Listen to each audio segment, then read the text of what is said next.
नमस्कार दोस्तों, 20 अगस्त 2021 के daily the Hindu editorial discussion में आपका स्वागत है।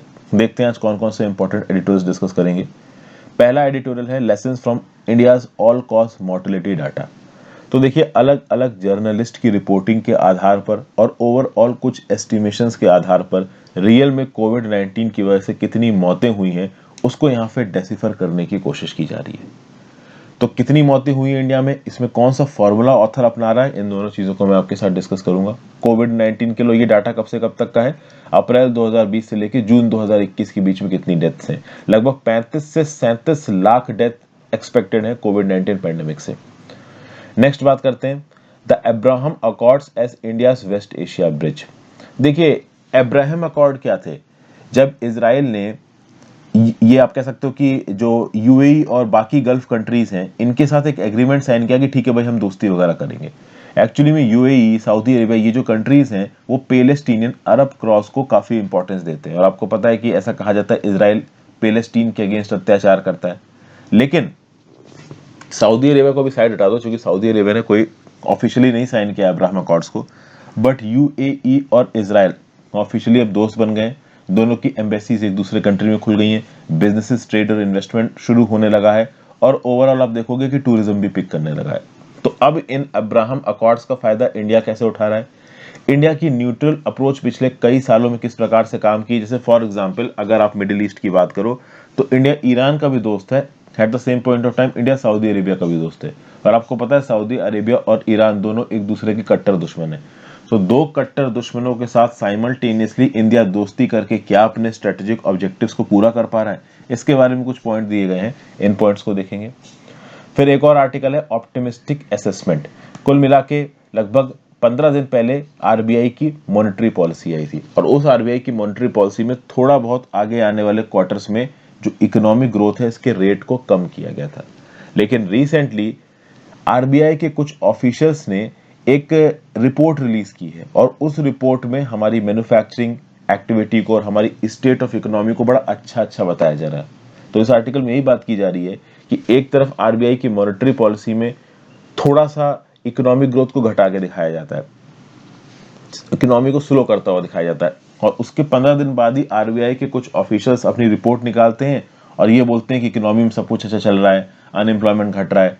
तो ये कंट्रास्टिंग रिपोर्ट्स क्यों निकल रही हैं, इसके बारे में यहाँ पे बात की गई। फिर ये जो आर्मी और वुमेन वाला मुद्दा है, इसको लेके एक आर्टिकल है। हालांकि यहाँ पे मैंने आपको काफी कुछ बता दिया है रिसेंटली जो कुछ भी हुआ है। एक दो सुप्रीम कोर्ट के जजमेंट्स हैं, जैसे कि यहाँ पे एक जजमेंट दे रखा है in the secretary ministry of defence versus Babita Punia and others. The top court pointed out that women had a significant role in the army since their induction in 1992 and extended permanent commission to women SSC officers। ये इस प्रकार के एक दो statements आप अपने notes में incorporate कर लो। इस पर्टिकुलर आर्टिकल में कुछ भी नया नहीं है, मैं सब कुछ आपको पहले के वीडियो में समझा चुका हूँ। कौन सी पहले की वीडियो में बात कर रहा हूँ मैं? तो ये Supreme Court allows women to attempt NDA exam. एक बार इस पर्टिकुलर वीडियो को देख लीजिए, लगभग 10 मिनट की वीडियो है, इसमें काफी आपको आइडिया लग जाएगा कि ये पूरा का पूरा मुद्दा क्या है। इस वीडियो का लिंक मैं नीचे डिस्क्रिप्शन बॉक्स में दे दूंगा। तो अलग से इस पर्टिकुलर आर्टिकल को मैं डिस्कस नहीं कर रहा हूं। नेक्स्ट आर्टिकल पे आ जाते हैं। नेक्स्ट आर्टिकल है इस कास्ट सेंसस डिजायरेबल। यहाँ पे दो एक्सपर्ट्स बैठ के कास्ट सेंसस के ऊपर बात कर रहे हैं। एक है आपके सतीश देशपांडे साहब, एक है आपके वैलेरियन रॉड्रिग्स साहब। अब ये दोनों लोग कास्ट सेंसस को लेके क्या कह रहे हैं, इसको हम लोग यहाँ पे समझने की कोशिश करेंगे। और नेक्स्ट बात करते हैं बैक टू बेसिक्स। रिसेंटली एक नेशन वाइड सर्वे करवाया गया लीगो फाउंडेशन के द्वारा डेनमार्क में, और इस सर्वे में ये बात की गई कि ओवरऑल जो बच्चे हैं वो पीयर इंटरेक्शंस को ज्यादा पसंद करते हैं, अपने टीचर्स से डायरेक्टली लड़ना ज्यादा पसंद करते हैं। और पैंडेमिक के बाद ऑब्वियसली बात है, स्कूल जाना बंद हो गया इन बच्चों का, तो इससे उनकी पढ़ाई लिखाई पे फर्क आ रहा है। United Nations human development report 2019 इसके रिस्पेक्ट में क्या बोल रही है, टीचर्स की इंस्ट्रक्शन का लेवल हमारे देश में कैसा है, national curriculum framework for teacher education 2009 का क्या बोलना है। तो इन सब कुछ की पॉइंट्स के ऊपर मैं आज आपके इस डिस्कशन में आपसे बात करूंगा। तो इन सब चीजों को देखेंगे दोस्तों। आगे बढ़ने से पहले अपने मेंबर्स का स्वागत कर लेते हैं, देखते हैं हमको किसने किसने ज्वाइन किया है। तो सिमरन राणा ने हमको ज्वाइन किया है, प्रिया बी ने हमको ज्वाइन किया है, प्रीति ने हमको ज्वाइन किया है, युवराज सिंह चौहान ने हमको ज्वाइन किया। युवराज सिंह चौहान के तो काफी मैसेजेस दिखते हैं। पल्लवी कलीटा ने हमको ज्वाइन किया, पल्लवी कलीटा का second month as a member, welcome back Pallavi. और अभिजीत कुमार ने हमको ज्वाइन किया। तो अभिजीत एंड सताक्षी अस्थाना ने भी हमको ज्वाइन किया। तो Shatakshi Asthana, Abhijeet Kumar, Pallavi Kaleta, second man the member, welcome back Pallavi, Yuvraj Singh Chauhan, Preeti, Priya B and Simran Rana. I welcome you all to my channel as a member. Thank you so much for joining. Thank you so much for consistent support. Members मेरे लिए excessively useful है, बहुत ज़्यादा helping है. That's why I recognize their contribution every day in the morning editorial session. चलिए शुरुआत करते हैं अपने आज के इस डिस्कशन की. सबसे पहला आर्टिकल जो हम डिस्कस करने वाले हैं वो है optimistic assessment, RBI should avoid having to choose between inflation and pushing for growth. अच्छा, एक और बात, वीडियो पे लाइक और शेयर का बटन जरूर दबा देना दोस्तों. ये मुझे बताना पड़ता है, याद दिलाना पड़ता है, अक्सर अगर लोग भूल जाते हैं, बट याद दिलाना मेरा काम है. आप चाहें तो arshiddiwedi.com पे जाके डेली बेसिस पे करंट अफेयर्स भी पढ़ सकते हैं, शाम तक अपलोड हो जाती है. आपको अब दिन के दिन बेसिस पे एडिटोरियल की PDF और डेली करंट अफेयर्स की PDF टेलीग्राम ग्रुप में मिल रही है. तो जिन लोगों को पहले शिकायत हुआ करती थी सर की सेम डे PDF नहीं मिलती, उनकी शिकायत मोस्ट प्रॉब्ली भी यहाँ पे सॉल्व हो गई होगी. और आप चाहें तो इंस्टाग्राम पे भी फॉलो कर सकते हैं, उसका लिंक भी नीचे डिस्क्रिप्शन बॉक्स में दे रखा है. तो first article, optimistic assessment, RBI should avoid having to choose between taming inflation and pushing for growth. क्या बोला जा रहा है कि भाई RBI शुड अवॉइड, RBI के पास दो ऑप्शंस होते हैं कि या तो वो रेपो रेट को बढ़ा के इन्फ्लेशन को कंट्रोल करने की कोशिश करें, या रेपो रेट को कम करके ग्रोथ को बढ़ाने की कोशिश करें. अब ये दो ऑप्शंस है RBI के पास. जब RBI इन दो ऑप्शंस में कंफ्यूज होता है तो चीजें प्रॉब्लमेटिक हो जाती है. मॉनेटरी पॉलिसी इसी को कहते हैं. जब रेपो रेट को कम करता है RBI, सस्ते में पहुंचता है पैसा SBI के पास या बाकी बैंकों के पास, फिर ये बैंक आगे पैसा सस्ते में घुमाते हैं, ओवरऑल जो इकोनॉमी की ग्रोथ रेट है वो बढ़ती है, लोगों की जेब में पैसा जाता है. और जब RBI रेपो रेट बढ़ाता है तो लोगों की जेब में पैसा कम हो जाता है, ओवरऑल लोग कम खर्च करते हैं, तो जो महंगाई पहले बढ़ रही थी वो घट जाती है. अब हुआ यहाँ पे ये है कि लगभग 14 दिन पहले ही, इनफैक्ट 14 दिन से कम पहले RBI ने अपनी लेटेस्ट मॉनेटरी पॉलिसी रिलीज की है. ठीक है, अब इसके लगभग 14 दिन से कम के बाद ही RBI के कुछ ऑफिशियल्स ने ही स्टेट ऑफ द इकोनॉमी का एक असेसमेंट दिया, और ये असेसमेंट काफी ऑप्टिमिस्टिक है. ये जो सेंट्रल बैंक की मंथली बुलेटिन आती है RBI की, इसका जब अगस्त इशू निकला तो इस अगस्त इशू में RBI ने ये बताया है कि हमारे देश में जो एग्रीगेट डिमांड है वो इम्प्रूव हो रही है. ठीक है, अच्छा एक मिनट, ये जो अगस्त 6 वाला इशू था ये मॉनेटरी पॉलिसी वाला है, और अभी जो आप कह सकते हो अगस्त इशू आया है इसमें एक अलग पिक्चर दी जा रही है. तो 6 अगस्त जब आपकी मॉनेटरी पॉलिसी आई थी RBI की, तब ओवरऑल RBI ने क्या बोला था कि एग्रीगेट डिमांड इंप्रूव हो रही है, लेकिन अभी भी वीक है और पैंडेमिक का इफेक्ट है. लेकिन अभी जो आपके ऑफिशियल्स हैं आपके RBI के, जिन्होंने अगस्त का मंथली इशू निकाला है, जिसको लीड कर रहे हैं deputy governor Michael D Patra, इनका ये बोलना है कि भाई एग्रीगेट डिमांड कंडीशंस बहुत अच्छी हो गई हैं, क्योंकि पेंट अप डिमांड थी. पेंट अप डिमांड का मतलब क्या है कि भाई देखिए, सेकंड जो वेव थी उसमें लॉकडाउन लग गया था, पूरा लॉकडाउन नहीं लगा था बट फिर भी लोकलाइज्ड लॉकडाउन तो लगा ही था. अब ये सेकंड वेव वाला लॉकडाउन अब खत्म हो रहा है. जी हाँ, बिल्कुल खत्म हो रहा है. पहले क्या था कि अगर आपको फ्लाइट से जाना है, कहीं दूसरी जगह उतरना है, तो बिना कोविड टेस्ट के आपको फ्लाइट पे नहीं चढ़ने दिया जाएगा. अब आप पहुंच के टेस्ट कराओगे. कुछ लोग कुछ स्टेट से आने में तो पहुंच के टेस्ट कराने की जरूरत नहीं. तो कुल मिला के बहुत सारी चीज़ों की रीओपनिंग हो रही है. ऑफिसेज खुल रहे हैं, प्राइवेट और गवर्नमेंट ऑफिसेज में भी अब 100% अटेंडेंस हो गई है. वैक्सीनेशन तेजी से हो रहे हैं. तो ऐसा बोला जा रहा है कि इस वैक्सीनेशन में तेजी की वजह से भी ओवरऑल आप देखोगे कि यहाँ पे एग्रीगेट डिमांड बढ़ रही है. ठीक है, इकोनॉमी ट्रैक्शन गेन कर रही है, मैन्युफैक्चरिंग एक्टिविटी बढ़ रही है, और जो सर्विसेज सेक्टर में कॉन्ट्रैक्शन हो रहा था वो कम हो रहा है. ऐसा बोलना है किसका? Michael D Patra led RBI की ही ऑफिशियल्स का. और यही RBI की मॉनेटरी पॉलिसी कमेटी ने 6 अगस्त को क्या बोला था कि भले ही एग्रीगेट डिमांड में इंप्रूवमेंट है, बट ओवरऑल पैंडेमिक के चलते इकोनॉमी के जो प्रोस्पेक्ट्स दिख रहे हैं वो थोड़े वीक दिख रहे हैं. फिर आगे क्या बताया जा रहा है? ये जो नई रिपोर्ट आई है अभी आपकी, जो कि सब अच्छी अच्छी बातें कर रही है, इस नई रिपोर्ट का ये बोलना है कि बहुत सारे हाई फ्रीक्वेंसी इंडिकेटर्स हैं जिनके बेसिस पे ये कहा जा रहा है कि इंडियन इकोनॉमी में सब कुछ अच्छा हो रहा है. जैसे ई-वे बिल्स ज़्यादा जनरेट हो रहे हैं, टोल कलेक्शन ज़्यादा हो रहा है, फ्यूल कंजम्पशन ज़्यादा हो रहा है, ऑटोमोबाइल डिस्पैचेस और रजिस्ट्रेशन ज़्यादा हो रहे हैं, रेलवे फ्रेट वॉल्यूम बढ़ रहा है. तो ये सब क्या दिखाता है? ये सब इस चीज़ को दिखाता है कि हाँ भाई इकोनॉमी इंप्रूव हो रही है. प्लस अनएम्प्लॉयमेंट के रेट्स भी सुनने में आ रहा है कि घट रहे हैं. तो जून में अनएम्प्लॉयमेंट रेट थे 9.17%, जुलाई में हो गया 6.95%, ऐसा यहाँ पे बोला गया है RBI का. और ये जो अनएम्प्लॉयमेंट कम हुआ है और एम्प्लॉयमेंट बढ़ा है, ये रूरल सेक्टर की वजह से बढ़ा है।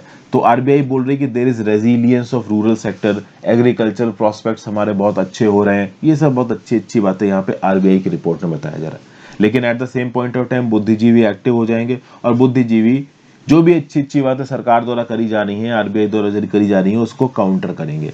अब पहला काउंटर क्या आया? पहला काउंटर आया सीएमआई के एक डाटा को कोट करते हुए। सीएमआई क्या है? यह है centre for monitoring Indian economy.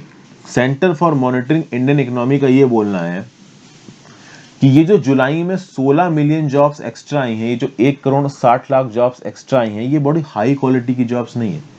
Centre for monitoring Indian economy के जो एमडी है महेश व्यास साहब, इन्होंने एक एनालिसिस करी और इस एनालिसिस में बोला कि ये बात बिल्कुल सही है कि जुलाई में कुछ एडिशनल एम्प्लॉयमेंट आया है, बट वो एडिशनल एम्प्लॉयमेंट बहुत पुअर क्वालिटी का है। वो लो एंड जॉब्स हैं रूरल एग्रीकल्चर सेक्टर की। एक्चुअली में जो हाई क्वालिटी जॉब्स होती हैं, जो ऑर्गेनाइज सेक्टर की जॉब्स होती हैं, वो 3.2 मिलियन से कम हो गई जुलाई में। तो एक डाटा सीएमआईई ये बता रहा है कि जून से जुलाई में जो हाई क्वालिटी की जॉब्स है वो 3.2 मिलियन कम हुई है और 16 मिलियन लो क्वालिटी की रूरल जॉब्स बढ़ी हैं। और इस पर्टिकुलर डाटा को आरबीआई की कमेटी कैसे दिखा रही है कि भाई जबरदस्त तरीके से अनएम्प्लॉयमेंट कम हुआ है, हमारा रूरल सेक्टर बढ़ रहा है, तो रूरल इलाकों में नौकरियां बढ़ रही हैं। तो ये सब बातें यहाँ पे बोली जा रही है। तो एक कॉन्ट्रास्ट है, आरबीआई एक सेम फैक्ट को अलग प्रकार से दिखाने की कोशिश कर रहा है और सीएमआईई को कोट करके यहाँ पे ऑथर इसी पर्टिकुलर फैक्ट को अलग तरीके से दिखाने की कोशिश कर रहा है। ठीक है भाई।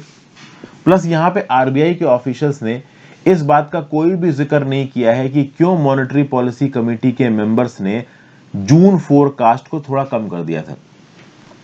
देखिए, ओवरऑल अभी जो 14 दिन पहले ही मॉनेटरी पॉलिसी कमेटी की रिपोर्ट आई थी 6 अगस्त को। अब इस 6 अगस्त वाली रिपोर्ट में जो जीडीपी ग्रोथ थी आपकी सेकेंड, थर्ड और फोर्थ फिस्कल क्वार्टर की, उसको आप देखोगे कि थोड़ा कम किया गया है 0.5 और 0.9% से। तो अगर 0.5 से लेके 0.9 परसेंटेज पॉइंट्स हमारे कुछ क्वार्टर्स की ग्रोथ को कम किया गया है, तो कम ग्रोथ में यहाँ पे फिर ये जो रिसेंटली आरबीआई की रिपोर्ट आई जिसमें सब कुछ अच्छा अच्छा बोला जा रहा है, इसमें ये भी बोला जा रहा है कि जुलाई में जो इन्फ्लेशन है वो 70 बेसिस पॉइंट कम है जून से।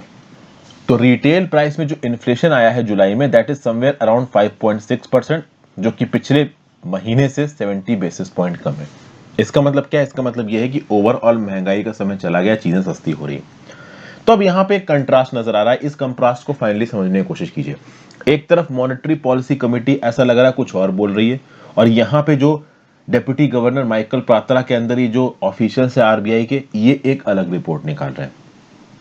अब अगर आप इस इन्फ्लेशन वाले पॉइंट को कंपेयर करो कि 70 बेसिस पॉइंट इन्फ्लेशन कम हुआ है, अगर 1 अगस्त से लेकर 12 अगस्त का डाटा उठा के देखा जाए सीरियल प्राइसेस का और एडिबल ऑयल्स का, तो एडिबल ऑयल्स में जुलाई में 32.5% का इन्फ्लेशन रेट है। तो कुल मिला के यहाँ पे अगर आप ओवरऑल इस पर्टिकुलर आरबीआई की रिपोर्ट को देखो, जहां पे इकोनॉमी में सब कुछ अच्छा अच्छा बताया जा रहा है, ये रिपोर्ट उतनी रियलिस्टिक नहीं लग रही है। लेकिन जब इस प्रकार के सवाल आरबीआई के ऑफिशियल से पूछे जाते हैं, तो देखिए आरबीआई के डेप्यूटी गवर्नर का यहाँ पे क्या बोलना है। आरबीआई के डेप्यूटी गवर्नर का ये बोलना है कि मॉनेटरी पॉलिसी कमेटी और इनफैक्ट आरबीआई का कोई भी ऑफिशियल, बड़ा ऑफिशियल जब भी डिसीजन लेता है, उनके सामने एक बहुत बड़ा कंट्रास्ट होता है। क्या कंट्रास्ट होता है? उनको एक जजमेंट कॉल लेनी होती है, जो मैंने आपको बिल्कुल शुरू में बताया था कि या इन्फ्लेशन को प्रमोट करें या ग्रोथ, मतलब या इन्फ्लेशन को कंटेन करें या प्रमोशन को बढ़ाएं, मतलब ग्रोथ को प्रमोट करें। तो ग्रोथ बढ़ाना है या इन्फ्लेशन रोकना है? अगर इन्फ्लेशन रोकना है तो आपको रेपो रेट बढ़ाना पड़ेगा, और अगर आपको ग्रोथ बढ़ानी है तो आपको रेपो रेट कम करना पड़ेगा। और ये इस बात से पता चलता है कि अगर आपको मान लीजिए 1% इन्फ्लेशन कम करना है, अगर आपको 1% इन्फ्लेशन कम करना है, तो हो सकता है कि आपको रेपो रेट यहां बढ़ाना पड़ जाए। लेकिन इसके चलते आप 1.5 से 2 परसेंटेज पॉइंट्स की जीडीपी ग्रोथ को कॉम्प्रोमाइज कर दोगे। समझिए बात को। यहाँ पे अगर इकोनॉमी के 1% इन्फ्लेशन रेट को आपको कम करना है, तो जीडीपी ग्रोथ ऑफ 1.5 to 2% आपको बढ़ाना पड़ेगा। और ये सबसे बड़ा कंट्रास्ट है आरबीआई का। आरबीआई के काम में यही मुसीबत है। इसलिए हो सकता है कि मॉनेटरी पॉलिसी कमेटी के स्टैंस में और ओवरऑल ये जो दूसरी ऑफिशियल्स की कमेटी बनी है जो कि अपनी मंथली रिपोर्ट दे रही है, ये दोनों एक दूसरे के साथ डिफर कर रहे हो। ओके, तो क्या डिफरेंस था ये मैंने आपको यहाँ पे बता दिया। नेक्स्ट आर्टिकल चलते हैं, is a caste census desirable? It is required to document both the disadvantages and privileges of various communities in India. अब कास्ट सेंसस का मुद्दा है, थोड़ा सेंसिटिव है। कास्ट सेंसस को लेके आप देखोगे कि हमारे देश में बहुत अलग अलग प्रकार की वॉइसेस आती हैं। कुछ लोग बोलते हैं कास्ट सेंसस होना चाहिए, कुछ लोग बोलते हैं कास्ट सेंसस नहीं होना चाहिए। अब कास्ट के नाम पे डिस्क्रिमिनेशन होता है, उल्टी सीधी चीजें होती हैं। तो बहुत सारे लोगों का ये लॉजिक है कि भाई अगर आप कास्ट सेंसस कंडक्ट करवाते हो तो लोग बोलेंगे देखो इतने ब्राह्मण, इतने भूमियार, इतने इस कास्ट के लोग, इतने गुप्ता कास्ट के लोग, इस प्रकार की चीजें होने लगेंगी। हम जब कास्ट सिस्टम को अपने देश से एलिमिनेट करने की कोशिश कर रहे हैं तो फिर कास्ट सेंसस क्यों करवाएं? ये कुछ लोगों का लॉजिक है। कुछ लोगों का लॉजिक क्या है कि कास्ट सिस्टम बहुत ज्यादा जरूरी है, कास्ट सेंसस बहुत ज्यादा जरूरी है। क्यों जरूरी है मैं आपको बताता हूँ। और ये पूरा का पूरा मुद्दा न्यूज में क्यों है, तो रिसेंटली यूपी इलेक्शंस में गर्मा गर्मी का माहौल है और अखिलेश यादव साहब ने स्टेटमेंट कर दिया था कि हम अपने स्टेट में अगर जीतते हैं तो कास्ट सेंसस करवाएंगे। प्लस अभी रिसेंटली जो लोकसभा का सेशन हुआ था वहां पे बहुत सारे मेंबर ऑफ पार्लियामेंट ने ये डिमांड की है कि भाई ये जो रिजर्वेशन के ऊपर अपर कैंप लिमिट लगाई गई है ना 50% की, नीचे कमेंट बॉक्स में बताइए सुप्रीम कोर्ट के कौन से जजमेंट के थ्रू रिजर्वेशन के ऊपर 50% की लिमिट लगाई गई है। तो यहाँ पे कुछ एमपीज का ये बोलना है कि जो 50% के लिमिट लगा दी गई सुप्रीम कोर्ट के द्वारा अपर लिमिट ऑन रिजर्वेशन, इस अपर लिमिट ऑन रिजर्वेशन को हटा दो। अब अगर आप 50% से ज्यादा रिजर्वेशन बढ़ाने की बात कर रहे हो तो इसका लॉजिक क्या है? तो कुछ लोगों ने बोला एक काम करो, कास्ट सेंसस करवा लो। कास्ट सेंसस करवा लोगे तो पता चल जाएगा कि भाई अलग अलग कास्ट कितनी है। तो अगर जो socially and economically backward classes हैं, अगर उनका नंबर ज्यादा निकल आए तो उनका रिजर्वेशन आप बढ़ा देना, 50% से ज्यादा कर देना रिजर्वेशन। अब रिजर्वेशन 50% से ज्यादा होना चाहिए, नहीं होना चाहिए, और इससे भी ज्यादा इंपॉर्टेंट सवाल जो इस पर्टिकुलर आर्टिकल में है वो कास्ट सेंसस का है कि कास्ट सेंसस होना चाहिए या नहीं होना चाहिए। तो यहाँ पे दो लोगों की राय की वो हम लोग जानेंगे। पहली राय है सतीश देशपांडे साहब की। सतीश देशपांडे साहब ने बोला है कि ये जो 50% का कैप इंट्रोड्यूस किया गया है ना, इसको बढ़ाया जा सकता है, इसमें कोई प्रॉब्लम नहीं है।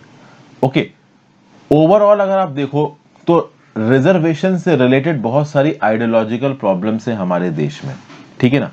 हमारे देश में ऐसा समझा जाता है कि फेयर कंपटीशन में रोड़े जो हैं उन रोड़ों में एक जो सबसे मेन और इंपॉर्टेंट रोड़ा है वो रिजर्वेशन है। लेकिन यहाँ पे सतीश देशपांडे साहब का बोलना है कि मान लो अगर आज की डेट में रिजर्वेशन ना भी होता तो भी ओवरऑल जो कॉम्पिटिटिव एनवायरनमेंट है, जो भी एग्जाम वगैरह होते हैं, उसमें बहुत प्रकार की ऐसी परेशानियां हैं कि आप इक्वल और फेयर प्रोसेस नहीं बोल सकते उसको। तो ओवरऑल एग्जामिनेशन के फेयर प्रोसेस ना होने में, फेयर कंपटीशन ना होने में केवल एक रिजर्वेशन को ही एक वजह नहीं बताया जाता, और भी बहुत सी वजह यहाँ पे एग्जिस्ट करती हैं, ठीक है। फिर क्या बोला जा रहा है? Reservation is one among many considerations which affect competition. Competition को अफेक्ट करने वाले बहुत से कंसीडरेशन हैं, बहुत से फैक्टर्स हैं, जिसमें से एक फैक्टर आपका रिजर्वेशन है। तो यहां पे सतीश देशपांडे साहब बोल रहे हैं कि ठीक है, आप रिजर्वेशन की 50% की लिमिट बढ़ाना चाहते हो तो आप बढ़ा सकते हो, लेकिन इसको एज एन एक्सेप्शन बढ़ाना चाहिए। There should be a clear argument for doing this. तो ये जो नेता नगरी है जो हमारी लोकसभा में चिल्लाती रहती है कि रिजर्वेशन बढ़ा दो, रिजर्वेशन बढ़ा दो, अब ये नेता नगरी तो नेता नगरी कर रही है, इनको तो वोट बैंक अपना खींचना है। एक बार रिजर्वेशन बढ़ जाएगा तो ये जा जाके अपनी कॉन्स्टिट्यूएंसी में चिल्लाएंगे कि देखो हमने यहाँ पे रिजर्वेशन बढ़वा दिया है, हमको वोट दो। भाई नेता तो हर चीज वोट के साथ जोड़ देता है, लेकिन यहाँ पे आपको वोट बैंक के हिसाब से रिजर्वेशन नहीं बढ़ाना है। सतीश देशपांडे साहब कह रहे हैं कि यहाँ पे proper fixed parameter, scientific parameter assessment के हिसाब से अगर आप 50% की कैप बढ़ा रहे हैं तो बढ़ाइए, केस बाय केस भी बढ़ा सकते हैं, बट सिर्फ इसलिए कि नेता नगरी चिल्ला रही है और ओवरऑल एक सेंटीमेंट है कि हाँ भाई 50% से ज्यादा रिजर्वेशन होना चाहिए तो आप बढ़ा दो, तो ये सही लॉजिक नहीं है। फिर यहाँ पे बात करते हैं किसकी? वैलेरियन रॉड्रिक्स साहब की। वैलेरियन रॉड्रिक्स साहब भी यही बात बोल रहे हैं कि देखिए 50% की कैप कोई सैक्रोसैंक्ट नहीं है, मतलब ऐसा नहीं है कि कोई लक्ष्मण रेखा खींच दी है और ये लक्ष्मण रेखा पार नहीं हो सकती। आपको पता होना चाहिए तमिलनाडु में लक्ष्मण रेखा ऑलरेडी पार हो चुकी है, वहां पे 69% रिजर्वेशन है। तो वैलेरियन रॉड्रिक्स साहब भी ये बोल रहे हैं कि 50% कैप और रिजर्वेशन कोई लक्ष्मण रेखा नहीं है, इससे ज्यादा रिजर्वेशन किया जा सकता है। लेकिन अब समझना पड़ेगा, रिजर्वेशन पॉलिसी की अगर आप बात करो तो इसको एक अलग प्रकार से देख रहे हैं।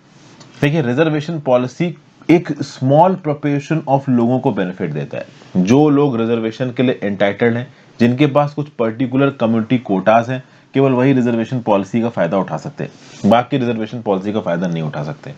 तो अगर आप रिजर्वेशन पॉलिसी को एक्सटेंड कर रहे हो 50% से आगे, तो it should be an exception. Exception मतलब केस बाय केस, जहां पे मोस्ट इंपॉर्टेंट है, जहां पे सबसे ज्यादा जरूरी है, वहां पे ही आप इस 50% की कैप को ब्रीच करिए।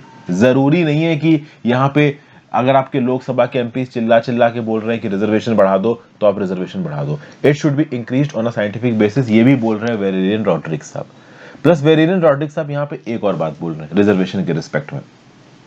एक्चुअली में रिजर्वेशन एक ऐसा मुद्दा बना गया है आज की डेट में इस देश में, ये बात कुछ हद तक सही भी है, कि रिजर्वेशन के बेसिस पे और ज्यादा कास्ट आइडेंटिटीज उठती हैं।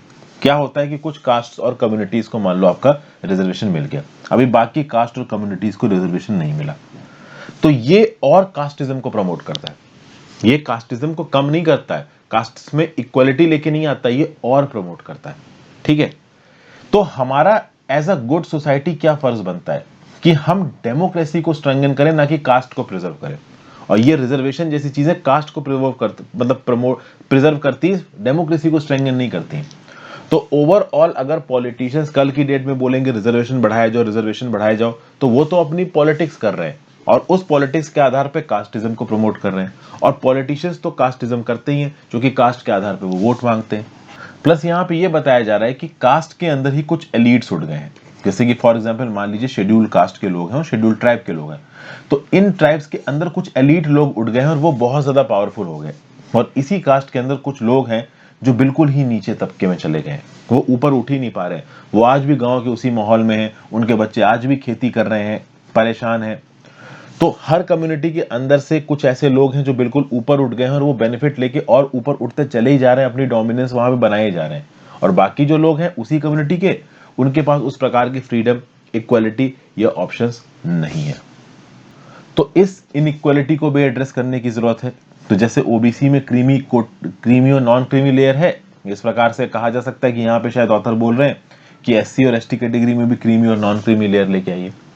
प्लस एक बड़ी इंपॉर्टेंट बात है कि जितना ज्यादा आप रिजर्वेशन बांटने की कोशिश करोगे, अगर आप एक पॉलिटिशियन के एंगल से सोचो, उतना ही ज्यादा आप कास्ट को प्रिजर्व करने की कोशिश कर रहे हो, जबको हमें अपनी डेमोक्रेसी को स्ट्रेंथन करना है। डेमोक्रेसी का मतलब क्या है? हर इंसान बराबर है। अभी हर इंसान बराबर को करने के लिए आपने रिजर्वेशन शुरू किया था, अब आप इस रिजर्वेशन को एक ऐसा पॉलिटिकल मुद्दा बना रहे हो जिसको आप कास्ट के साथ जोड़े ही जा रहे हो, जोड़े ही जा रहे हो। तो इस प्रकार से हमारी डेमोक्रेसी वीक पड़ रही है, जो कि नहीं होना चाहिए, जैसा यहाँ पे वेलेरियन रॉड्रिक्स साहब बोल रहे हैं। फिर एक और इंपॉर्टेंट क्वेश्चन यहाँ पे उठता है कि क्या सोशियो इकोनॉमिक कास्ट सेंसस कराना चाहिए? तो वेलेरियन रॉड्रिक्स साहब का बोलना है कि भाई कास्ट सेंसस कराना बहुत जरूरी है। कास्ट सेंसस कराना बहुत जरूरी क्यों? अच्छा, कास्ट सेंसस कराना वेलेरियन रॉड्रिक्स साहब के साथ केवल रिजर्वेशन के रिस्पेक्ट से इंपॉर्टेंट नहीं है। हमारे यहाँ पे कास्ट सेंसस क्यों करवाया जाता है? इसका मेन मुद्दा यह है कि जब अगर ये जो सोशली और इकोनॉमिकली बैकवर्ड क्लासेस, अगर इनका नंबर ज्यादा निकल आता है, तो हम जस्टिफाई कर पाएंगे 50% से ज्यादा रिजर्वेशन। लेकिन वेलेरियन रॉड्रिक्स साहब बोल रहे हैं कि बहुत नैरो व्यू होगा। अगर आप कास्ट सेंसस करवा रहे हो तो इसका एक बहुत ब्रॉड व्यू है। जब आप कास्ट सेंसस करवाओगे तो एक्चुअली में ये पता चलेगा कि कौन सी कास्ट कितनी है नंबर में, और उसकी इकोनॉमिक पावर कितनी है। और उसकी इकोनॉमिक पावर के आधार से आप ये पता कर सकते हो कि कौन सी कास्ट कितनी एलीट है। तो कास्ट नंबर में कितनी है, उसमें लोगों के पास पैसा कितना है, वो कितने ऑक्यूपेशंस में इन्वॉल्व है। अब आप बात को समझने की कोशिश करो। मान लीजिए किसी एक रिजर्व कास्ट का यहाँ पे ओवरऑल सेंसस होता है, और उस सेंसस में मान लीजिए, मैं एक हैफाजर्ड वे में बता रहा हूं कि 1 लाख लोग, ठीक है, इस कास्ट में, मैं बस आपको समझाने की कोशिश कर रहा हूं, और इन 1 लाख लोगों का सेंसस हुआ और ये मालूम पड़ा कि भाई इसमें ज्यादातर गरीब हैं, ज्यादातर लाचार हैं, ज्यादातर पिछड़े हुए हैं। ठीक है, क्योंकि जब भी कास्ट सेंसस आएगा उसमें एक एवरेज फिगर पकड़ा जाएगा।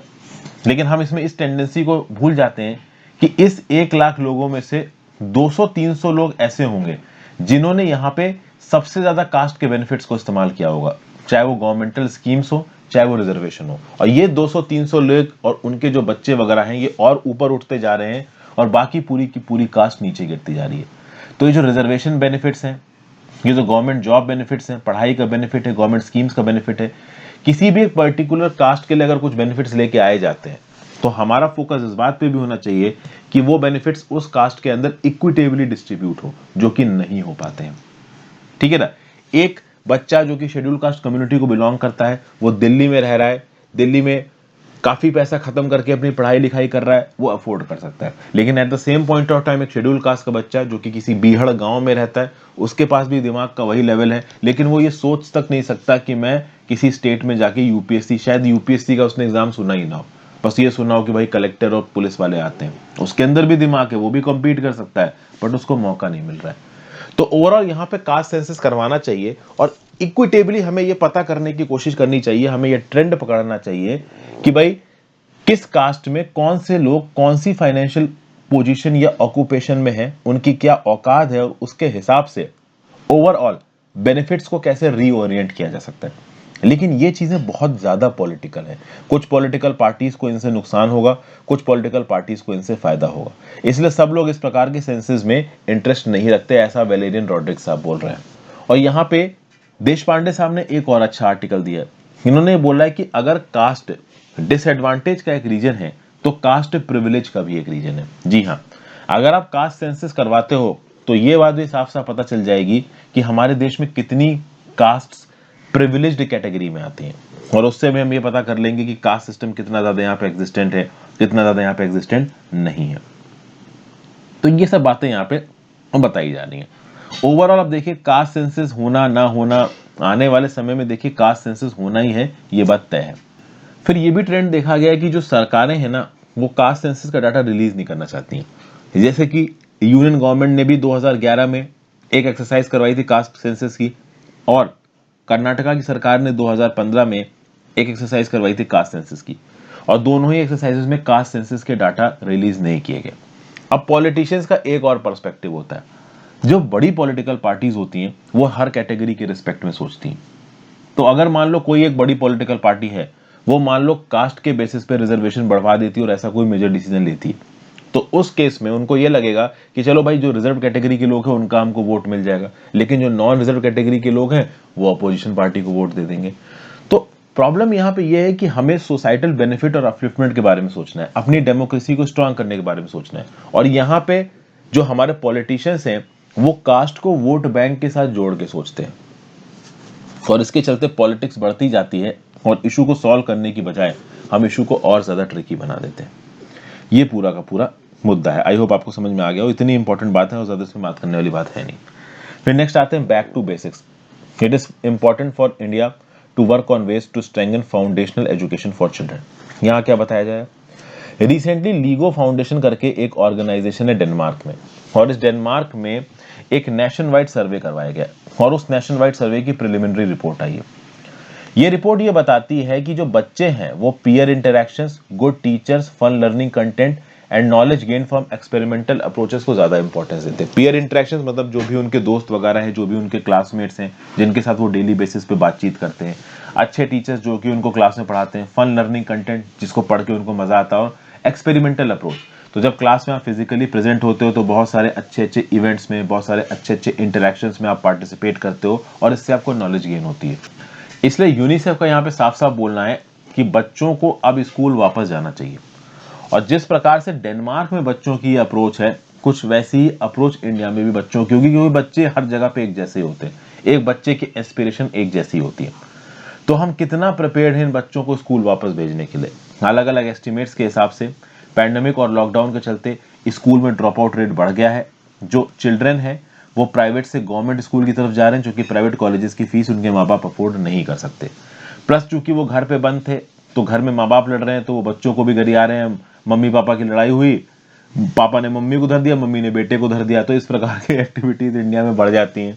ठीक है, गरीबी है भाई, इंसान परेशान है। ठीक है, बहुत सारे घर ऐसे हैं जहाँ पे पैसों की कमी होती है, लड़ाइयाँ ही होती रहती हैं। यूपी बिहार साइड वालों ने तो ये नॉर्मली देखा होगा। फिर इनएडिक्वेट न्यूट्रिशन है। तो ओवरऑल अगर आप देखो, अच्छा एक और प्रॉब्लम है इसमें, ठीक है, जैसे बच्चियां हैं छोटी छोटी, अब वो स्कूल जाना बंद हो गया, उनका लॉकडाउन लग गया, घर पे बैठी हैं, तो माँ बाप को लगा कि क्या करें यार, कुछ करने को नहीं, शादी कर देते हैं इनकी, तो शादी करवा दी उनकी। तो इस प्रकार की बड़ी आप कह सकते हो फॉर्चुनेट इंसिडेंट्स इंडिया में ज्यादा हो गए, इनकी जो फ्रीक्वेंसी है इंडिया में ज्यादा हो गई है। अब खास बात यह कि एक बच्चा एक बार पढ़ाई से अगर बाहर निकल जाए, फिर वो थोड़ा बड़ा हो जाए, मान लो एक बच्चा 4th क्लास में था, पढ़ाई से निकल गया, 2 साल उसने पढ़ाई नहीं की, जैसे कोरोना पेंडेमिक हो रहा है, वो 6ठी क्लास में। अब जब वो 6ठी क्लास में फिर से पढ़ने जाएगा ना, उसकी पढ़ने की आदत छूट चुकी होगी। क्योंकि फिर से एक बार आप अपनी लर्निंग को छोड़ना और उसके बाद दोबारा लर्न करना, ये एक एक्सपेंसिव और टाइम कंज्यूमिंग प्रोसेस है। अगर आपकी एजुकेशन की फाउंडेशन कमजोर पड़ गई तो आगे आने वाले समय में आप पढ़ाई लिखाई में अच्छे रिजल्ट नहीं दे पाओगे। फिर और कुछ फैक्टर्स यहाँ पे बताए जा रहे हैं, कुछ और मेजर फैक्टर्स हैं जो कि फाउंडेशनल लेवल पे यहाँ पे एड्रेस करने की जरूरत है। यहाँ पे न्यूट्रिशन के मुद्दे को भी यूनिसेफ ने उठाया। क्या बोलता है यूनिसेफ न्यूट्रिशन के मुद्दे को लेके? तो अलग अलग बच्चे, उनकी एज ग्रुप क्या है, उनका जेंडर क्या है, उसके हिसाब से वो प्रतिदिन उनकी कैलोरीज वैली करती हैं। एक बच्चा 1000 से लेके 3200 कैलोरीज पर डे के बीच में कंज्यूम करता है, लड़का है लड़की है, कौन से साल का है, कितनी हाइट है। तो जो हमारा इंडिया का मिड डे मील स्कीम था वो एक अच्छा काम कर रहा था। अब अच्छा काम कर रहा था, बुरा काम कर रहा था, इसके ऊपर यूनिसेफ और बाकी इंटरनेशनल ऑर्गेनाइजेशंस और डोमेस्टिक ऑर्गेनाइजेशन रिसर्च कर रहे थे। लेकिन अब तो मिड डे मील हो गया, बच्चे स्कूल जा ही नहीं रहे, खाना बन ही नहीं रहा है। अब फिर भी चलो थोड़ा बहुत स्कूल खुलना शुरू हो गए हैं। ये पैंडेमिक का जो 1.5 से 2 साल का समय रहा, इसमें तो बच्चे स्कूल गए ही नहीं। तो जब बच्चे स्कूल गए ही नहीं तो उनको खाना मिला ही नहीं, तो उनकी न्यूट्रिशनल नीड्स भी यहाँ पे कॉम्प्रोमाइज हुई। अब ये अलग बात है कि सरकार ने बहुत सारी स्कीमें चलाई, उनके माँ बाप के अकाउंट में इक्विवेलेंट अमाउंट ऑफ पैसे डाले कि भाई बच्चों के लिए खाने पीने का इंतजाम कर दो। लेकिन अब पिताजी अगर दारू पीते हैं तो वो जाके ठर्रा खरीद लाएंगे, बच्चों के खाने पीने का लाएंगे ही नहीं। तो इस प्रकार की बहुत प्रैक्टिकल प्रॉब्लम्स हमारे इंडिया में एग्जिस्ट करती है। फिर नेक्स्ट है, यहाँ पे कोट किया जा रहा है यूनाइटेड नेशंस डेवलपमेंट की ह्यूमन डेवलपमेंट रिपोर्ट 2019 को। इस रिपोर्ट का क्या बोलना है कि भाई students who fall behind may struggle if the level of classroom instructions based on text books and follow ambitious curricular standards is considerably above their learning level. These problems are exacerbated at high grades if students are automatically promoted to next grade. Corona के pandemic में क्या हुआ, exam हो नहीं पाया, तो जो 4वीं class में था वो 5वीं में प्रमोट कर दिया गया, जो 8वीं में था वो 9वीं में प्रमोट कर दिया गया। बिना एग्जाम के ही लोग यहाँ पे प्रमोट हो रहे हैं।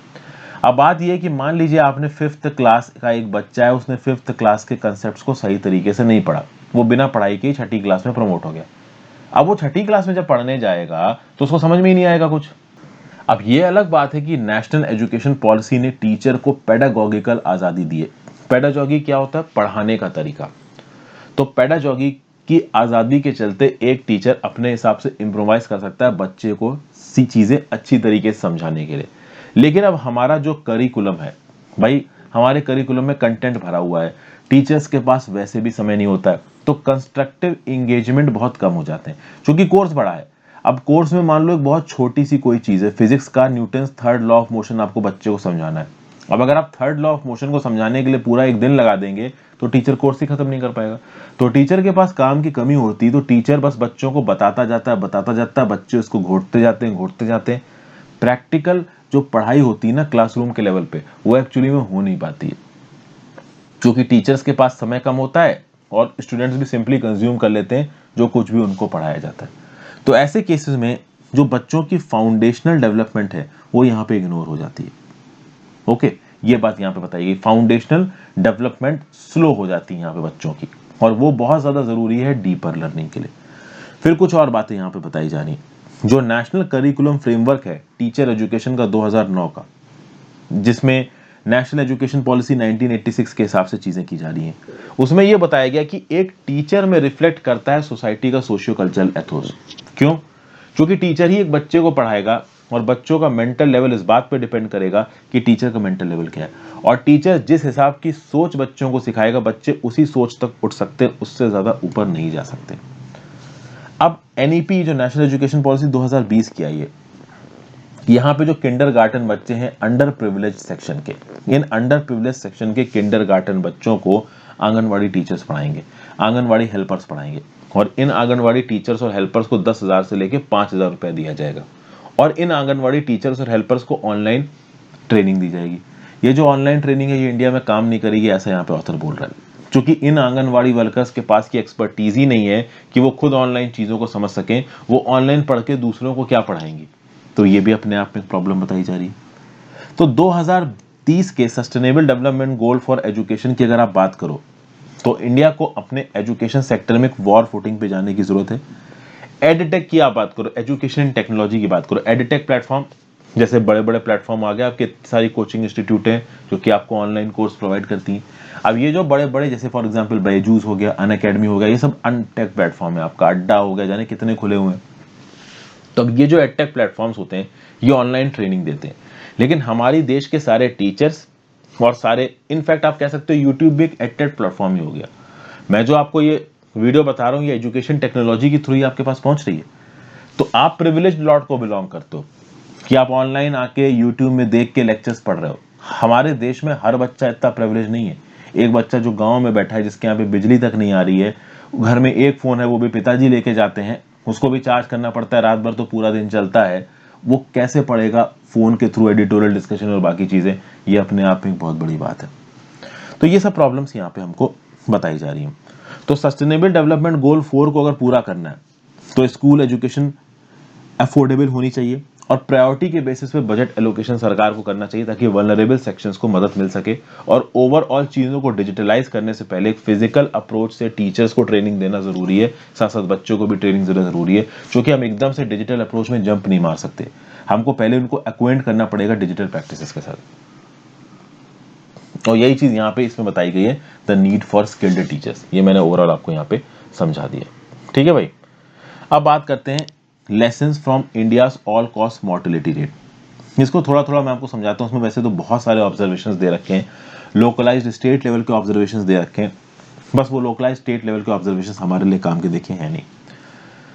कोविड-19 के पैंडेमिक के समय पे डिजास्टेशन बहुत हुआ और यहाँ पे बहुत सारे जर्नलिस्ट ने अपने अपने तरीके से डाटा को इकट्ठा करने की कोशिश की है और ये पता करने की कोशिश की है कि हमारे देश में एक्चुअली में कितनी मौतें हुई है कोरोना वायरस के चलते। अब एक डाटा का थोड़ा बहुत अप्रोक्सीमेट फिगर निकल के आ रहा है और ये ऑफिशियल फिगर नहीं, मैं आपको बता दूं, ये गवर्नमेंटल फिगर नहीं है, इस बात को याद रखिएगा। ये फिगर अलग अलग जर्नलिस्ट ने जो डाटा इकट्ठा किया उसको कंपाइल करके यहाँ बताया जा रहा है, तो इस फिगर को कहीं कोट मत करिएगा, बस समझ लीजिए। इनका यह बोलना है कि जो 15 महीने है ना, अप्रैल 2020 से लेकर जून 2021 तक के, इसमें 35 लाख से 37 लाख एक्स्ट्रा डेथ्स हुई हैं। 35% मोर डेथ्स हुई देन एक्सपेक्टेड। देखिए, जीना मरना is a part of life. हर इंसान जो जिंदा हुआ है, जी रहा है, वो कभी ना कभी जाएगा। कोई भी यहाँ परमानेंट नहीं। बड़े बड़े दिग्गज चले गए, कोई परमानेंट नहीं रहता। लेकिन अब क्या है कि डेथ का अपना एक रेट है। अब कोरोना से पहले, पैंडेमिक से पहले जिस रेट्स पे डेथ हो रही थी, अगर आप उन रेट से डेथ को कंपेयर करो तो अभी कितनी एक्स्ट्रा डेथ हुई है। तो इन 15 महीनों में ऐसा बताया गया है कि 35 लाख से 37 लाख एक्स्ट्रा डेथ्स हुई हैं। मतलब ओवरऑल जितनी डेथ्स रिपोर्ट की हैं उससे 15% ज्यादा डेथ्स हुई हैं। और ये जो एस्टिमेट्स यहाँ पे निकाले गए हैं, ये 12 स्टेट्स के डाटा के बेसिस पे यहाँ पे निकाले गए हैं। यहाँ पे पहले ही ऑथर ने एक डिस्क्रिप्शन दे दिया है कि ओवरऑल मॉर्टेलिटी के एग्जैक्ट नंबर्स को एक्सपेक्ट कर पाना बहुत मुश्किल होता है। इनफैक्ट नॉर्मल टाइम्स में भी हमारे पास मॉर्टेलिटी के एग्जैक्ट नंबर्स नहीं होते। बहुत सारे ऐसे पॉकेट्स हैं हमारे देश के जहां पे डेथ्स को रजिस्टर ही नहीं किया जाता है। जैसे हमारी ट्राइबल सोसाइटीज हैं, बहुत से रूरल इलाकों में, वहां पे अगर किसी की नेचुरल डेथ हो जाए उसको रिपोर्ट नहीं किया जाता, सीधे सीधे जाके उसका अंतिम संस्कार कर दिया जाता है। बहुत सारे लोग डेथ सर्टिफिकेट इस तरीके की चीजें लेते भी नहीं है। तो डेथ्स की रिपोर्टिंग यहाँ पे कम है। डेथ रजिस्ट्रेशन अपने आप में एक बहुत ट्रिकी टास्क है और पैंडेमिक से पहले भी एग्जैक्ट नंबर ऑफ डेथ्स को क्वांटिफाई करना सरकारी अथॉरिटीज के लिए मुश्किल हो रहा था। ठीक है भाई, तो पैंडेमिक से पहले ही डेथ रजिस्ट्रेशन में बहुत सारी अनसर्टेनिटीज थी और पैंडेमिक के बाद ये अनसर्टेनिटीज बहुत ज्यादा बढ़ गई हैं। अब इस बीच में कोरोना में एग्जैक्टली कितने लोगों की डेथ हुई, इस बात को पता कर पाना अपने आप में ट्रिकी टास्क हो जाता है। यहाँ पे डाटा एग्जामिन किया गया 12 स्टेट्स का। इन 12 स्टेट्स के पार्शियल और कंप्लीट सिविल रजिस्ट्रेशन डाटा को इकट्ठा किया गया जनवरी 2018 से लेकर मई 2021 तक के लिए। इसमें आंध्र प्रदेश, बिहार, हरियाणा, हिमाचल प्रदेश, कर्नाटका, मध्य प्रदेश, महाराष्ट्र, पंजाब, राजस्थान, तमिलनाडु, बंगाल आते हैं। ये 60% है हमारी देश के नेशनल पॉपुलेशन के। अब ये पाया गया कि अप्रैल 2020 से लेकर मई 2021 तक 6 मिलियन डेथ्स हुई हैं, मतलब 6 मिलियन डेथ रजिस्ट्रेशन है। अब ये जो 6 मिलियन डेथ रजिस्ट्रेशन हैं, ये 2019 के डाटा से लगभग 1.3 मिलियन ज्यादा है, यानी 13 लाख ज्यादा है। ओके, अब समझिए बात को। अगर हम इसमें अनरजिस्टर्ड डेथ्स को इंक्रीज कर लें, हम ये मान के चलें कि फॉर एग्जाम्पल 60% आबादी के लिए डेथ हुई है आपकी 1.3 मिलियन। अब बहुत सारी ऐसी डेथ्स होंगी जो रिपोर्ट नहीं की जाती हैं, लोग जाके अंतिम संस्कार कर देते हैं और ओवरऑल ये बताया नहीं जाता कि ये पर्टिकुलर पर्सन डेड हो गया। आपको जाके बताना पड़ेगा ना लोकल अथॉरिटीज को, भाई ये पर्सन मर गया है। तो जो अनरजिस्टर्ड डेथ्स है, अगर उनको कंसीडर कर लिया जाए तो ये 1.3 मिलियन का नंबर 1.7 मिलियन हो जाता है और ये 1.7 मिलियन है 60% आबादी के लिए। तो ओवरऑल पूरे देश की आबादी के लिए नंबर कितना पहुंच जाएगा? 2.8 मिलियन।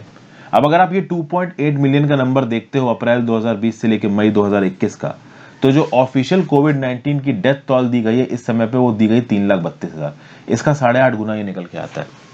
सरकारी अथॉरिटीज की तरफ से अप्रैल 2020 से मई 2021 में कोरोना की वजह से जो टोटल डेथ्स बताई गई हैं वो बताई गई हैं 3,32,000। और ओवरऑल जर्नलिज्म के जो फिगर्स हैं और सिविल रजिस्ट्रेशन डाटा से इन्होंने फिगर उठाया है, इसको जब इन्होंने जोड़ा तब इन्होंने देखा कि इस अप्रैल 2020 से मई 2021 के टाइम में 28 लाख एक्स्ट्रा डेथ्स हुई हैं। तो अब ये 28 लाख एक्स्ट्रा डेथ्स कैसे हो गई भाई? तो हो सकता है कि मेजर वजह कोविड-19 हो। तो कोविड-19 का ऑफिशियल डेथ टोल है 3,32,000। इसका लगभग 8.5 गुना होता है आपका 28 लाख रुपए। ठीक है भाई, मतलब यहाँ पे कोविड की वजह से जितनी डेथ एक्चुअली में दिखाई जा रही है बहुत ज्यादा। फिर यहाँ पे जून का डाटा को इकट्ठा किया गया। अब जून का डाटा केवल आंध्र प्रदेश और पंजाब के लिए अवेलेबल है। तो जून के डाटा को अगर आप बाकी स्टेट्स का जो एवरेज डाटा है उसके साथ कवर करके कैलकुलेट करो तो पता ये चलता है कि ओवरऑल अप्रैल 2020 से जून 2021 तक 35 लाख से 37 लाख लोग एक्स्ट्रा मरे हैं। 35 लाख से 37 लाख लोग एक्स्ट्रा मरे। और ऐसा बोला गया है कि हर 3 डेथ्स पे एक पैंडेमिक की डेथ रिपोर्ट की गई है। तो इस हिसाब से अगर आप अपने देश के मोर्टेलिटी फिगर्स को कंपेयर करते हो तो हम ये देखेंगे कि हमारे देश से ज्यादा मोर्टेलिटी बहुत कम देशों में हुई है। Mexico is one of those countries जहां पे मोर्टेलिटी हमारे देश से ज्यादा है कोविड-19 की वजह से। हम लोग ब्राजील और साउथ अफ्रीका के लेवल पे हैं। तो जितने लोग ब्राजील और साउथ अफ्रीका में मरे हैं कोविड-19 के चलते उतने हमारे देश में मर रहे हैं। और यूएसए, यूके और वेस्टर्न यूरोप से हमारे यहाँ पे मोर्टेलिटी रेट बहुत ज्यादा है। मतलब हमारा मोर्टेलिटी रेट कोरोना की वजह से ब्राजील, साउथ अफ्रीका के बराबर, मैक्सिको से कम और यूएस, यूके और यूरोप से ज्यादा निकल के आ रहा है। ये एक यहाँ पे असेसमेंट किया जा रहा है इस डाटा के आधार पर। प्लस ये एस्टिमेट्स बहुत कंजर्वेटिव है। अभी भी ऐसा बहुत सारा डाटा है जो अलग अलग अथॉरिटीज के द्वारा रिलीज नहीं किया गया। जैसे जैसे ये डाटा रिलीज होगा, जैसे जैसे डेथ रजिस्ट्रेशन के बारे में हमको और पता चलेगा, वैसे वैसे पिक्चर और क्लियर होती जाएगी। जैसे फॉर एग्जाम्पल आप देखोगे जब 2020 में लॉकडाउन लगा तो लॉकडाउन लगने के बाद जो भी बच्चे पैदा हो रहे थे उनके रजिस्ट्रेशन नहीं हो रहे थे, तो डेथ रजिस्ट्रेशन भी कम हो गए। एकदम से जो लॉकडाउन लग गया था ना 3-4 महीने के दौरान, उस समय पे जो बर्थ हुई उनके रजिस्ट्रेशन भी कम हुए, उन समय जो डेथ हुई उसके रजिस्ट्रेशन भी कम हुए। और जैसा कि मैंने आपको पहले भी बताया है कि ओवरऑल जो हमारी मार्जिनलाइज्ड कम्युनिटीज हैं, जो हमारी वल्नरेबल कम्युनिटीज हैं, जब इन कम्युनिटीज में किसी की मृत्यु हो जाती है तो जल्दी उस चीज को रिपोर्ट नहीं करती हैं। और हो सकता है कोरोना वायरस की पैंडेमिक के चलते जो वल्नरेबल कम्युनिटीज हैं वो बहुत अफेक्ट हुई हो। ये अलग बात है कि फर्स्ट जो वेव आई थी कोरोना की वो अमीरों के अफेक्ट कर रही थी, जो कि ज्यादातर वो लोग थे जो शहरों में रहते थे, फॉरेन से ट्रेवल करके आ रहे थे। लेकिन जो सेकेंड वेव आई है उसने रूरल इंडिया को तोड़ के रख दिया, उसने इंडिया के हर तबके को परेशान किया है। तो उस समय पे बहुत सारे लोग मार्जिनलाइज्ड कम्युनिटी के भी मरे हैं जिनकी रिपोर्टिंग प्रॉपर तरीके से हमारे देश में नहीं हुई है। तो भाई सीधी सीधी बात यह है कि इंडिया में एक्सेस डेथ्स कोविड-19 की वजह से कितनी हुई हैं इसको हम ठीक तरीके से एसेस नहीं कर सकते। हमने एक नंबर जरूर निकाल लिया है कि 35 से 37 लाख लोग एक्स्ट्रा मरे हैं 15 महीने के टाइम पीरियड में। बट जरूरी नहीं है कि ये सब कोविड-19 की वजह से हो सकता है जो नॉन कोविड-19 के चांसेस हो, मतलब वो बीमारियां हो उसकी वजह से भी डेथ हुई हो। क्योंकि भाई आप देख सकते हो कि इस पर्टिकुलर 15 महीने के टाइम पीरियड में जो हमारा हेल्थ इंफ्रास्ट्रक्चर था वो काफी ओवरबर्डन था। लोगों को हॉस्पिटल का एक्सेस नहीं मिल पा रहा था, सब कोविड-19 में लगे हुए थे। कोविड-19 का टेस्ट करो फिर हॉस्पिटल में एडमिट करेंगे। तो हो सकता है कि किसी और को कोई दूसरी एक्यूट बीमारी हो और उसको सही समय पे हेल्थ ट्रीटमेंट ना मिल पाया हो, इसलिए उसकी मृत्यु हो गई हो। तो हम ये भी नहीं कह सकते कि जो 35-37 लाख जो एक्स्ट्रा डेथ्स दिख रही हैं वो सारी की सारी कोविड की वजह से। हाँ, ये जरूर कह सकते हैं कि उसका मेजर चंक कोविड की वजह से होगा। तो ये कुछ इंपॉर्टेंट ऑब्जर्वेशंस थे इस आर्टिकल के। फिर अब इस आर्टिकल में और भी बहुत से स्टेट स्पेसिफिक ऑब्जर्वेशंस भी बता रखे हैं जो कि उतने इंपॉर्टेंट नहीं है, तो वो मैं आपके लिए स्किप कर रहा हूँ। काम भर की चीजें मैं बताता हूँ फिर मैं आगे बढ़ता हूँ। और फाइनल आर्टिकल पहुंचते हैं Abraham Accord as India's west Asia bridge. भाई अब्राहम अकॉर्ड साइन हुए थे आपके इजराइल के बीच में और कंसोर्टियम ऑफ अरब स्टेट्स के बीच में, जिसको लीड कर रहा था आपका कौन? यूएई। अब रिसेंटली कुछ स्टेप्स देखने को मिले हमको यहाँ पे। हमारे जो इंडियन एयरफोर्स के चीफ हैं, air chief marshal R K. Bhadauria, ये रिसेंटली इजराइल गए, ठीक है ना। इजराइल में जाके उन्होंने इजराइल से बातचीत वगैरह की। फिर आप देखोगे कि जो हमारे भदौरिया साहब हैं ये जायद तलवार नेवल एक्सरसाइज भी करवा रहे हैं यूएई के साथ off the coast of Abu Dhabi. तो हम लोग डायरेक्टली कोऑर्डिनेट कर पा रहे हैं साइमल्टेनियसली यूएई के साथ भी और इजराइल के साथ भी। और हम सऊदी अरेबिया के साथ भी बात कर रहे हैं। दिसंबर 2020 में Indian army chief general M M Naravane ये यूएई और सऊदी अरेबिया गए थे, पहले Indian army chief to do this. तो कुल मिला के इनसे क्या पता चल रहा है? पता ये चल रहा है कि हम साइमल्टेनियसली यूएई के साथ भी एंगेज कर रहे हैं, सऊदी अरेबिया के साथ भी एंगेज कर रहे हैं, इजराइल के साथ भी एंगेज कर रहे हैं। अब बहुत साल पहले ये थोड़ा मुश्किल हो गया था, क्यों? क्योंकि यूएई जैसी कंट्रीज और बाकी गल्फ स्टेट्स इजराइल को प्रेशराइज करते थे पैलेस्टीन के मुद्दे को लेकर। अब तो उन दोनों के बीच में खुद ही मांडवली हो गई है, तो इंडिया को एक मौका मिल गया है कि साइमल्टेनियसली दोनों के साथ एंगेज करने का। देखा है कि इंडिया एक ऐसी कंट्री जो सबके साथ बना के चलना पसंद करती है, और ये अच्छा भी है। हम किसी एक पर्टिकुलर कंट्री की तरफ बहुत ज्यादा प्यार और दूसरे की तरफ दुश्मनी बहुत ज्यादा क्यों रखें? एक ऐसा इंसान जो सबके साथ घुल मिल के रहता है, उसको सब सब उसको पसंद करते हैं। कुछ ऐसा ही इंडिया का हाल है। तो अब रिसेंटली तो इजराइल ने भी अबू धाबी में अपने डिप्लोमेटिक चीजें खोल दी हैं। ये अलग बात है कि सऊदी अरेबिया ने सीधे सीधे इजराइल के साथ रिश्तों को एक्सेप्ट नहीं किया है, बट बैक एंड से भी कहीं ना कहीं सऊदी अरेबिया इजराइल के प्रो ही नजर आ रहा है, अलग नजर नहीं आ रहा है। तो अब इंडियन एयरफोर्स का इन्वॉल्वमेंट ओमान के साथ, यूएई के साथ, सऊदी अरेबिया के साथ बढ़ रहा है। At the same point of time हमारा ईरान के साथ भी इंगेजमेंट बढ़ रहा है। अभी रिसेंटली ईरान, इजराइल और यूनाइटेड स्टेट्स के बीच में पर्शियन गल्फ में जो टेंशंस थी वो बहुत बढ़ गई थी। तो उस समय पे इंडिया का जो ऑयल एक्सपोर्ट हो रहा था पर्शियन गल्फ पे, उसके लिए आप देखोगे कि हमने अपने वॉरशिप्स को पर्शियन गल्फ के पास डिप्लॉय किया था, ताकि जो हमारे मैरीटाइम वेसल्स हैं वो बहुत आराम से वहां से निकल सके। और हमारे मैरीटाइम वेसल्स को ये खतरा क्यों नहीं है? क्योंकि ईरान से भी हमारी दोस्ती है, इजराइल से भी हमारी दोस्ती है, यूएई से भी है और यूएस से तो है ही। तो this is a middle approach. इस आर्टिकल में एक्चुअली में यही बताया जा रहा है कि हम यहाँ पे एक मिडिल अप्रोच लेके चल रहे हैं। आज की डेट में भी अगर आप देखोगे तो ओवरऑल इजराइल एक तरफ, ईरान दूसरी तरफ। अब ऐसा लग रहा है कि इजराइल, यूएई, सऊदी अरेबिया मिल से गए हैं और ईरान बिल्कुल अपोजिट नजर आ रहा है। तो क्या ईरान के साथ हमारे रिश्ते खराब हो गए? बिल्कुल नहीं खराब हुए हैं। रिसेंटली जब काबुल में बवाल हुआ, ठीक है ना, और हमारे इंडियन सिटीजन्स को इवैक्यूएट किया जा रहा था, तो इस इवैक्यूएशन के प्रोसेस को हमने ईरान की जमीन से किया, क्योंकि पाकिस्तान के साथ तो हमारी बनती नहीं है और ईरान का एक बहुत बड़ा बॉर्डर है अफगानिस्तान के साथ। तो अगर ईरान के साथ हमारी दोस्ती नहीं होती तो ईरान कभी हमें इन्वॉल्व ही नहीं होने देता। इनफैक्ट चाबहार प्रोजेक्ट की बात कर लीजिए आप, चाबहार जाहिदान रेल प्रोजेक्ट की बात कर लीजिए, इन सब प्रोजेक्ट्स के दम पे इंडिया ने अपनी सॉफ्ट पावर को और हार्ड पावर को ईरान में भी बढ़ाया। सॉफ्ट पावर बोलिए, हार्ड पावर तो नहीं बोलिए। तो ओवरऑल हम सारी कंट्रीज के साथ यहाँ फ्रेंडफुल होकर रह रहे हैं। इनफैक्ट कभी कभी हमारे एंगेजमेंट्स कुछ ऐसी कंट्रीज के साथ भी रहे जो कि उतनी एथिकल नहीं है। जैसे कि जब सद्दाम हुसैन का डिक्टेटोरियल रेजीम था इराक में, उस समय पे भी इंडिया सद्दाम हुसैन के साथ बातचीत करता था, उनकी एयरफोर्स के कैडेट्स को ट्रेनिंग देता था, क्योंकि हम इराक से बहुत सारा तेल इंपोर्ट करते थे। तो हम अपनी ज़रूरतों के हिसाब से अलग अलग कंट्रीज के साथ साइमल्टेनियसली इंगेज करके अपना फायदा निकालने की कोशिश करते हैं। This is actually a good strategy. कुल मिला के मुझे इतना समझ में आया इस पूरे आर्टिकल में, ऑथर यही कहने की कोशिश कर रहा है कि हम किसी भी देश के प्रति किसी भी प्रकार का ग्रज नहीं रखते हैं। अगर कोई दो देश आपस में लड़ रहे हो, ठीक है भाई, आप आपस में लड़ो, हम आपसे बस इतना कहेंगे कि आप अपने रिश्ते पीसफुल तरीके से सॉल्व करें और हम साइमल्टेनियसली आप दोनों के साथ इंगेज करेंगे। और ये एक्चुअली में इंटरनेशनल डिप्लोमेसी में बहुत मुश्किल है। अगर सऊदी अरेबिया और ईरान कट्टर दुश्मन है, तो इंडिया के लिए ईरान के साथ भी दोस्त रहना और सऊदी अरेबिया के साथ भी दोस्त रहना साइमल्टेनियसली काफी मुश्किल है, ठीक है, क्योंकि आइडियोलॉजिकल क्लैशेस आ जाते हैं, शिया सुन्नी वाला विवाद आ जाता है। लेकिन इंडिया इसको बहुत ब्यूटीफुली कर पा रहा है और यहाँ पे इंडिया के लिए इसलिए तारीफ करी जा रही है। बस यही बताया जा रहा है, डिप्लोमेटिक पोस्चरिंग जो है हमारी वो जबरदस्त है। लेकिन कभी कभी इस प्रकार की डिप्लोमेटिक पोस्चरिंग चाइना जैसी कंट्रीज की वजह से गड़बड़ा जाती है, पाकिस्तान जैसी कंट्रीज की वजह से गड़बड़ा जाती है।